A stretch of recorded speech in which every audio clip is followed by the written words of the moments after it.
Hi there, welcome to the Raven's Call. I am Eric Wordweaver Sjerven, Goldie of the Ridgar folk here in East Texas, and I'd like to welcome you to the show. For those of you that are new to the channel, this is, and I just rambled all that together, sorry guys, this is a show where I ramble on about different heathen-related subjects, kind of whatever catches my mind, sets my mind on fire at the time, and I just kind of run with it and make it show about it.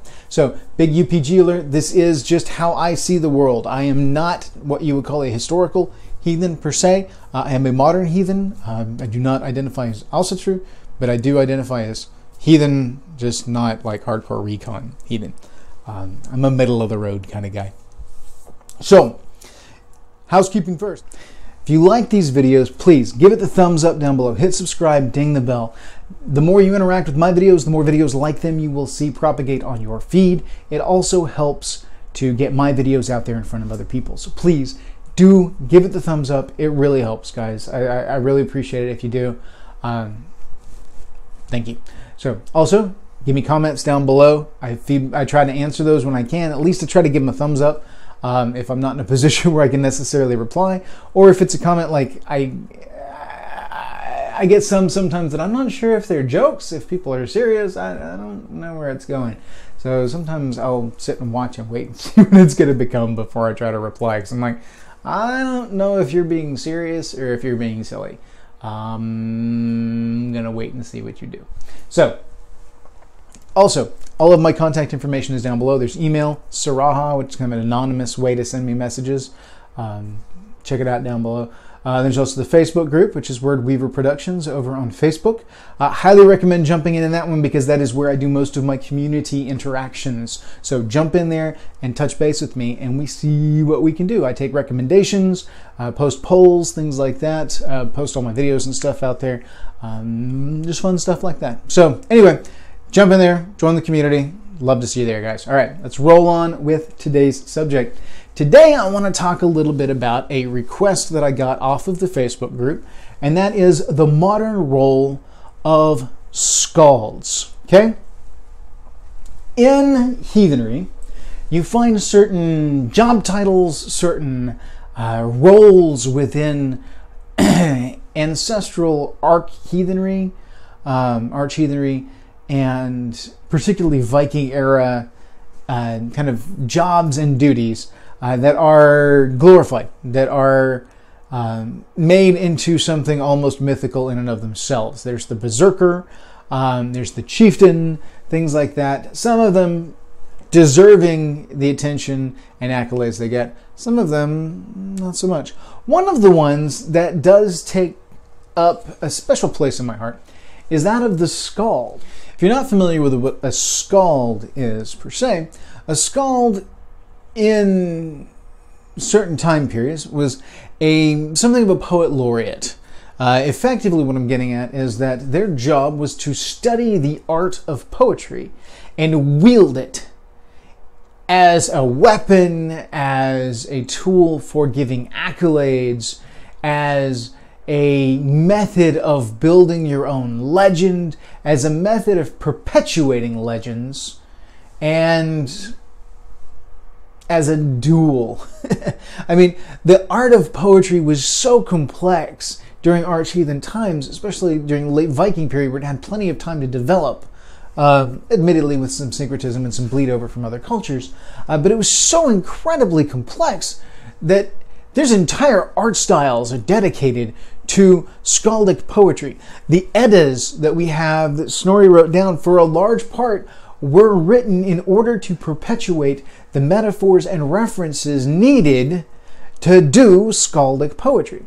Because skaldic poetry utilizes what's called kennings, which are short phrases that mean something. You take something and you take an item, and to describe it, you say a word that it is not, and then you add a word or two that make it into what it is. That's convoluted as all get out, but say that a man is a spear, a tree of spears. Tree of spears. That's a kenning for a man. Because a man is not a tree. So to say that this man is a tree is faulty. But to say that this man is a tree of spears, a spear, the tree that grows and holds the spear, Yes, that can become a kenning. It can also be a metaphor for something. But essentially, you're describing something without ever actually using the words for it. It's like a word game. It's like you go through and you say, you're allowed to say the thing one time in the poem. You're allowed to say it once, that this is a helmet. And then after that, you can't say helmet again. You have to come up with as many different ways to describe that thing as is possible. And a lot of times what you'll do is you will utilize mythic references for them. For instance, the reference of gold as Freya's tears, because it's said that Freya will weep gold. So things like this, you'll hear references like Mjolnir as Jotun's bane, because it is the bane of Jotun, the killer of Jotuns. There's so many different kennings, it's ridiculous, and it is a very complex art style. There's a lot of skill that goes into the creation of a good kenning.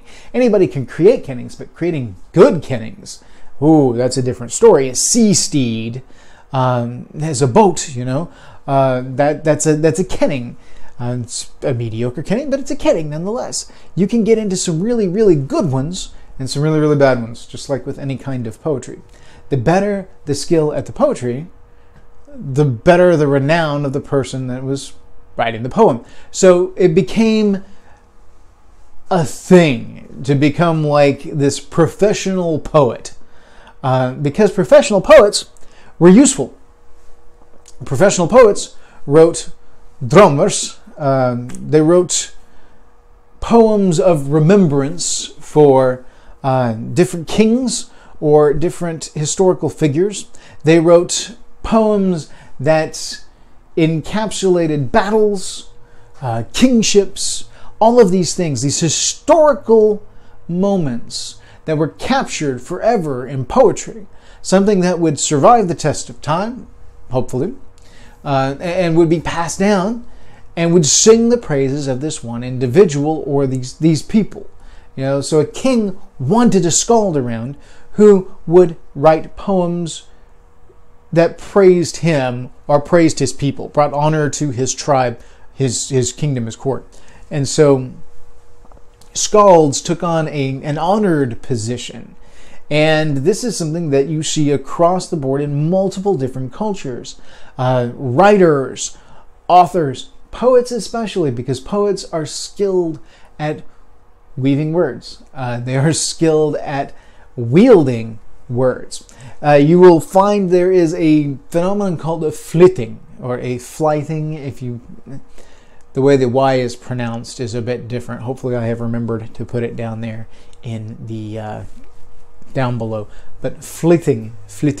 You will see Loki's flitting in the Eddas, which is where Loki toes off with a bunch of the different gods.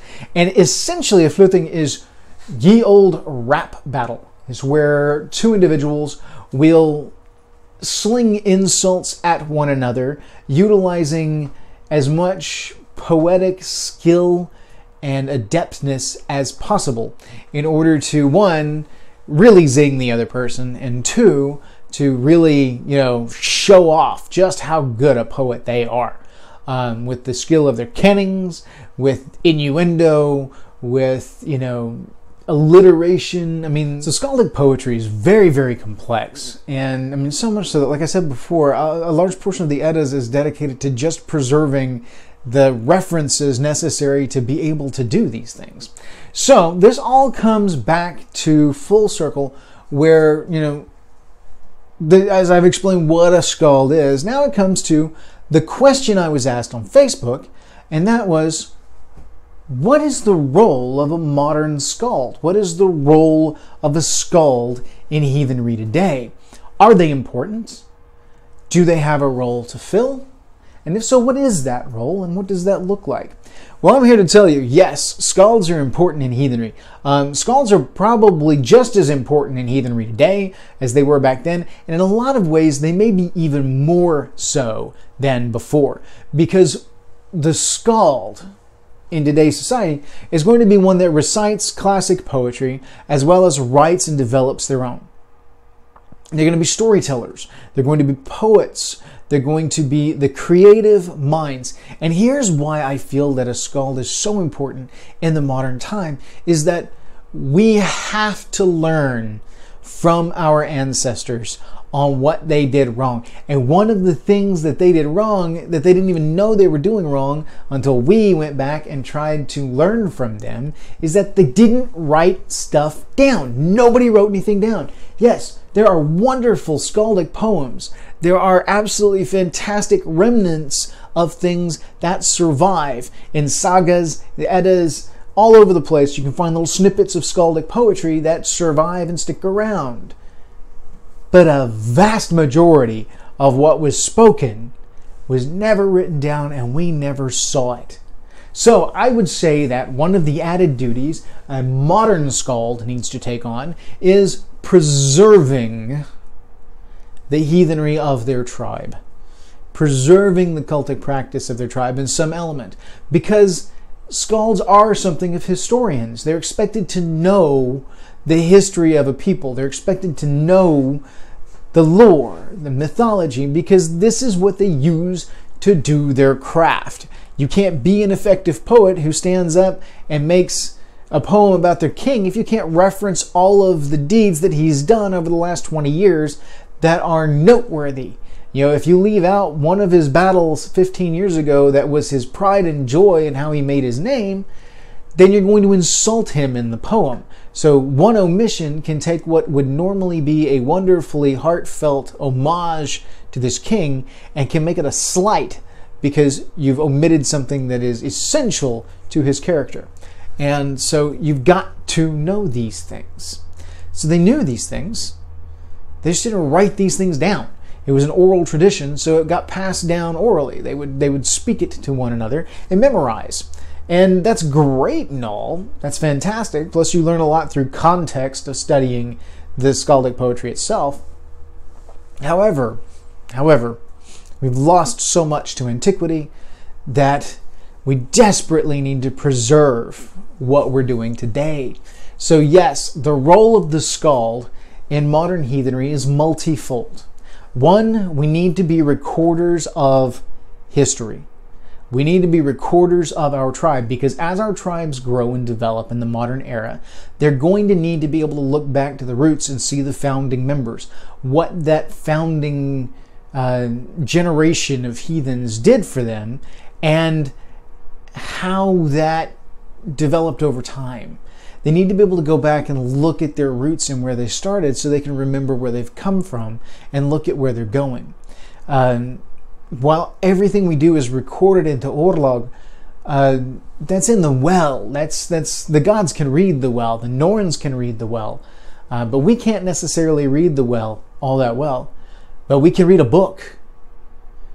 And that's our version of Hortebrunner, of Urd's well, is the book. Just as the gods take heed, just as the Norns record our actions into the wells, we can record our actions into the books and maintain those. I highly, highly, highly recommend that you go out and build a tribe book. Okay?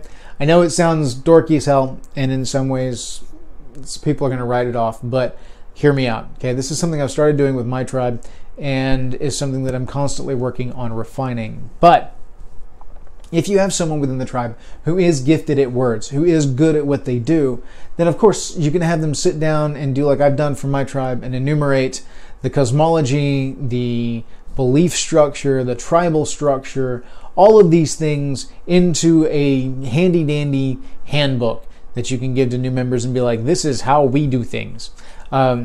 I have one of those, but again, hashtag wordy bastard, I do that stuff. If anything, if someone in the tribe just keeps a diary of events that occur, or a ledger that shows, you know, where they note specific things that have happened over time, even if you don't have someone that's truly gifted at poetry, if someone within the tribe just writes down what's happened so that you can go back and reference it again at a later date, you are made all the richer for it. So I highly, highly, highly recommend you develop a book for your tribe. Okay? We have the Ritger Folkenbok, which is the Ridgar folks' book. And it's something that is a living, breathing thing. I've built the basis for it, and then my tribe members are all encouraged to add to it as we go through life and develop our hearth cultures and our tribal culture. We seek to improve the book and develop the book at the same time. It's a wonderful thing. I highly, highly recommend it, because then future generations can open the book and go, so that's how it started, that's where it went, and this is where we are today. Awesome thing. Strong thing. So, in addition to that, Skalds write the mythos. All of the mythos that we have has already been written. All the stories that we have already been written. But that doesn't mean there's not stories that still need to be told. Storytelling serves a specific purpose. It helps to pass down traditions, helps to pass down belief structures. It helps to illustrate belief structures in a symbolic way that can sometimes carry more weight and more volume than just writing, or than just, saying this is the rule, this is why we do things. I mean, being able to go through and give a picture of it, you can show nuances that you can't necessarily enumerate in just basic prose.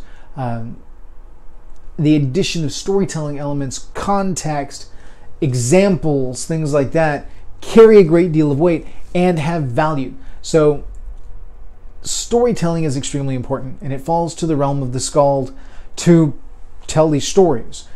It doesn't necessarily have to be in the form of poetry, but it does need to be told. You need these stories told to preserve thought processes, traditions, things like that. Now, I've attempted to do this somewhat myself in that I've written a book, The Saga of Bjorn Thorolfsson. I'm trying to get it through the editing process so I can get it out to publication, hopefully. We'll see whether or not this is something you guys like.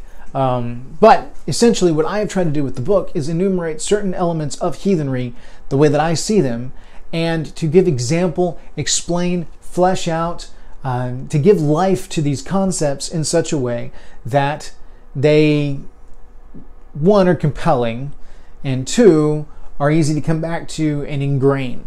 So, plus they can be retold, which is, writing a story that can be told aloud, that is designed to be told aloud, is very different from writing one that's only ever meant to be read. The styles are different.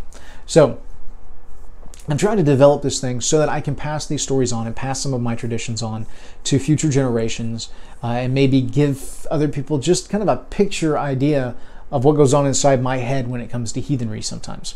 So I encourage you guys to do the same thing. Get out and write stories, There are authors that I'm like back and forth on. Like there's a book called Days on Midgard, 1,000 Years On, by Kveldulf Gunderson.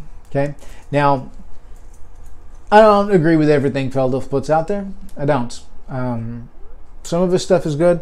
Some of his stuff is, nah. It depends. Some of his stuff I just outright disagree with. But there is value in this Days on Midgard, because he writes basically modern mythology. He goes through and tells modern stories of the gods in keeping with the character and development of the gods. This, of course, isn't necessarily truly mythos. It doesn't enter into the mythos as it is, as the stories of our antiquities would. But it does create a storytelling narrative wherein he can create a picture and translate to others how he sees the gods, how he interacts with the gods. And it's a wonderful thing. Some of the stories are better than others. The Yule Guest I find to be particularly compelling, partially because I'm very drawn to Odin, and partially because it shows that juxtaposition of the new and the old, the current approaching a Christian influence on old school Northern European traditions, plus all that juxtaposed with the classical olden as house guests, and the difference between the cultures and how that manifests. Now, of course, it's all done through his lens, and so he's going to see it differently than some of us will. I definitely see certain aspects differently than he does, but I found certain stories to be a benefit. More people need to do that. Whether or not I agree with the guy on what he does is irrelevant. More people need to put their stuff out there, especially the creative stuff. Okay, I love the educational stuff. I love passing around good information. I do. Don't get me wrong. I love to see that kind of stuff. But what I want to see more of is people speaking on their experiences with the gods. And I want to see people do creation for creation's sake. Tell stories that tell morals. They don't have to actually have happened. Nothing in the saga of Bjorn Thorolfsson actually happened. I made it all up.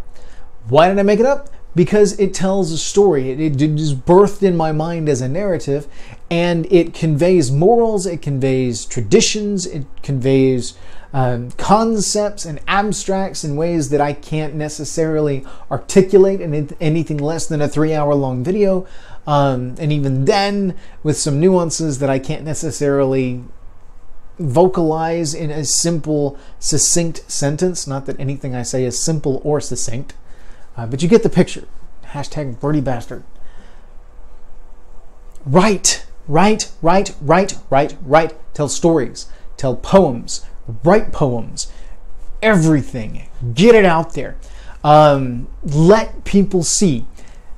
It's a wonderful thing. It's a beautiful thing. And it is a necessary thing because it helps us to develop our own understanding. There are a specific number of God stories that exist. That's a factual statement. There is a finite number of stories that survived from arch-heathen times to now. And they are woefully inadequate in fully understanding our gods and goddesses. We do not have tome upon tome upon tome of stories about Odin, stories about Thor or Balder or Frigg. We have what we have. And most of that is summed up in the prose and poetic Eddas. Some in some of the sagas and things like that, but mostly in the Eddas. And that's it. That's what we've got. So these stories that we tell build on this understanding. We build on the general mythology and flesh it out in our own understandings. And if we don't do it as heathens, then non-heathens are going to do it as part of pop culture. We already bitch and moan about like Marvel Comics and Marvel's Thor. I love Marvel's Thor. I love the stories. I love the development of the character. But I do not conflate that with my god. Thor, my god, is different from Thor in the comic books. Okay? Different characters completely. It's kind of like Balder in the video game is different from our Lord Balder. Completely different things, and I separate those in my mind because they are separate things. In instances where I know someone with heathen orientation has had some influence on a media representation, I will pay closer attention and look to see if there's some influences that I might not have seen before.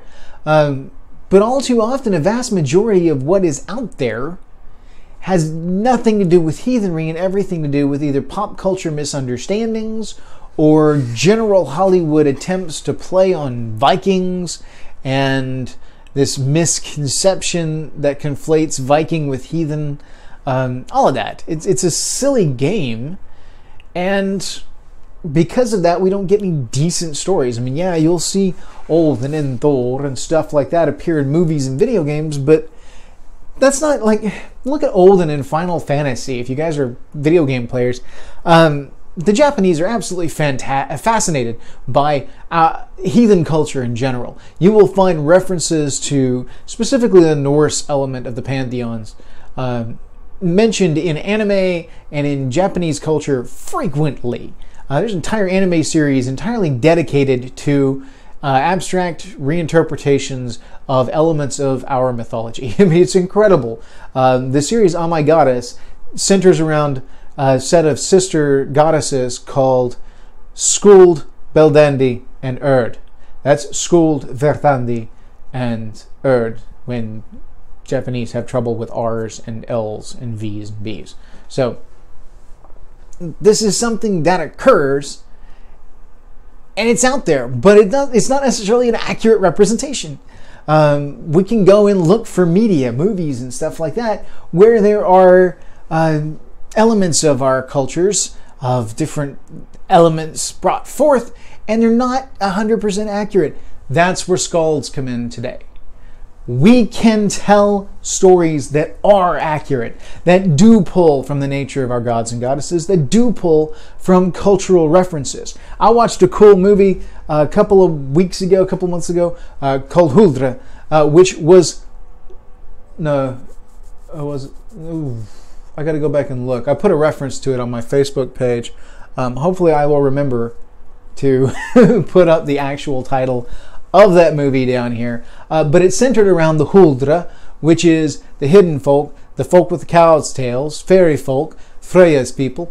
And it was an incredibly cool little movie because of the specific cultural references that come from a heathen background. Just like if you watch Troll Hunter, there's some really cool old school heathen understandings of trolls, and also post-conversion period understanding of trolls. But it's just neat to see, and heathens geek out on stuff like that. But it's how we help to perpetuate these things and to preserve not just the stories, but the overall understanding, the overall interpretations of these, the nuances that aren't necessarily easily captured. An artist can capture, an artist can render in a picture of words, in a poem, in a story, in a painting, in a sculpture. Skalds don't just have to be skalds. Those that preserve the moment in time can be artists, sculptures, anything like that. Songwriters. Oh, songwriters are the skalds of today in a lot of ways. Oh, they're incredible. Because a lot of what ancient skaldic poetry was basically freeform song. That's why I refer to as the flitting as the epic historical rap battle, is because essentially that's what it was. It's cadence, it's meter, it's rhyme, and it's go. It's off the cuff, and it's back and forth. Music carries so much weight and so much power. It's incredible. So, yes, write music by all means. I love heathen artists that write music about heathen stuff. And there are a few out there that I really, really like. If you guys are not familiar with him, check out Hawk Heimdallsman. Hawk, H-A-U-K. He's got a band called Black Hat Society. He's got some of his own individual stuff just under Hawk, H-A-U-K, on, I think, iTunes, and some of his other stuff. Independent songwriter, heathen as the day is long. He's from California, but I forgive him for that. The dude's awesome. I love his stuff. I've referenced it on my multiple pages before and will continue to do so. Check him out. He's got songs that are dedicated to heathenry and heathen-oriented imagery, symbolism, stories. You know, he did a song about lightning across the plains, which was an incredible event that we used to do, and it was all about the meeting of things. He does kind of old school country bluesy stuff. He does some rock stuff. He does some folky kind of stuff. He's all over the place because he's an artist. And he does all kinds of cool stuff. So, shameless plug aside, check out Hawk and check out other heathen-related musicians that are out there. Okay? I am interested in getting the word out about different heathen-related artists and things like that because that's how we perpetuate some of these things that I'm going on about. They're modern skalds. So, I want you guys on the Facebook page and the Facebook group to jump in there and share some of this stuff. You can share some in the comments on YouTube, but most people don't look at the comments on YouTube. As a matter of fact, most people actually listen to my show as opposed to watching it, which, I mean, come on. I understand. I get it. So, but jump on the Facebook group and let's get going with some heathen-related music, like heathen artists. Let's talk about heathen poets. Let's talk about heathen storytellers. And let's get this out there and get people sharing content, because it's not just about me on this channel. It's about building relationships. It's about networking, and it's about hashtag grassroots heathenry. It's what we do. culture is so much more than just religion, just social structures. Culture is the art. Culture is the aesthetic. Culture is so nuanced that it's beautiful. And I cannot wait to see how people build their tribes and develop their cultures in today's society. One of the key features of that is the Skald and what the Skald does with that. Writing stories, writing poetry, writing music, wielding words, and mastering them like a master fencer, like a master martial artist. That's what I want to see. I want to see people dueling with words again, and it be beautiful poetry in motion. That's what I want to see. Because people will remember that, and people will talk about that. And in today's society, we can preserve that, and we can pass that on. And with that, stories can get passed along. Memories can get passed along in more than just a diary entry. A good storyteller can make you feel what someone felt in a story in an instant. And it could have been 1,000 years ago. But a good storyteller can put you right there in that moment and preserve much more than just a factual retelling of what happened. But the emotional element, the gentle nuances, the smell of the wind. Yeah, it's incredible. It's magic is what it is. And it is the magic of words. And I refer to it as weaving the spell. If you guys have watched any of my storytelling stuff, which I haven't done anything of in a while, just a gentle update on that. I do intend to go back to my weaving words stuff and adding some more stuff to that. I have taken a short break from that because I was working on my book, which is out to editing at the moment. It does exist. It's just not done editing. I've talked about that before, but I will be coming back to my weaving word stuff because it's important to me, and this is why. So it's very much weaving a spell. It is very much capturing the audience and then painting a picture with words. But there is magic at play. There genuinely is magic at play. It's beautiful. So anyway, yes, there is a role for modern Skalds, and it is an extremely important role, but it is not something that can be forced on anyone. You can't force somebody to be a Skald.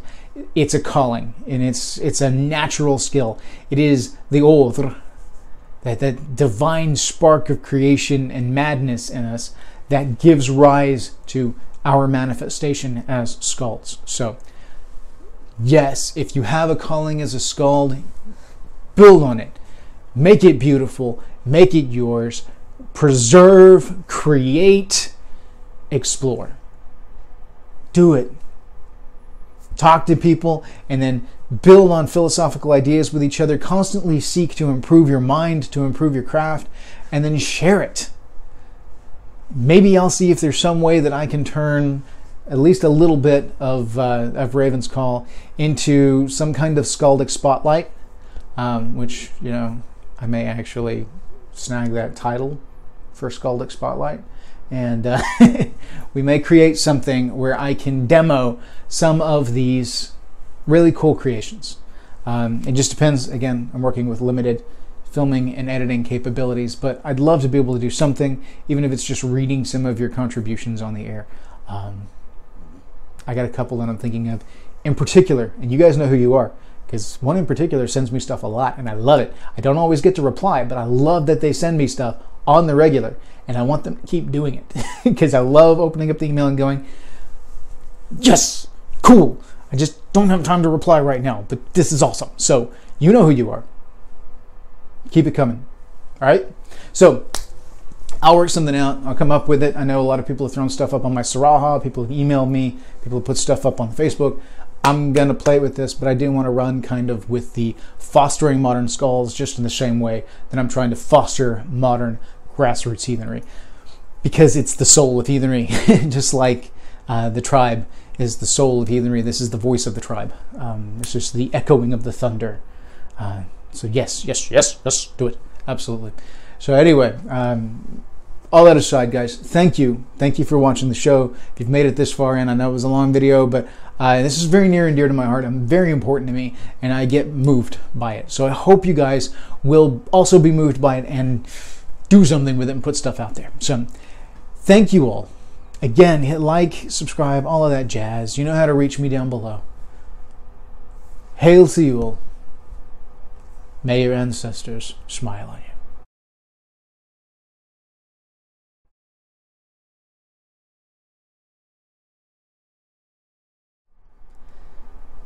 Pause. Heaters killing me, man. Shoot. Whataburger, Texas, yo. Just for reference, heaters dry me out something fierce, and so I'm like dying here. If you see the flush in my cheeks, this is because I can't breathe. The heaters are on, and I don't have any control over it because these people in this building are cold, and they're all meh. Seriously. Eat some red meat, people. Seriously. Come on. All right, so back to the action. In 5, 4, 3, 2, 1.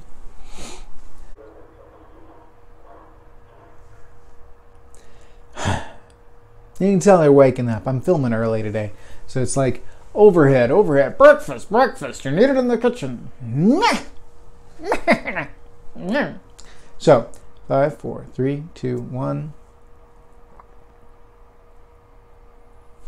It's the heaters. I hate the heaters. Heaters. Can't breathe. 3, 2, 1. Let's jam. If you guys like the videos, please give it the thumbs up down below. Hit subscribe. Ding the bell. Main house breakfast. Main house breakfast. Main house. This is what happens when you work at a child's facility.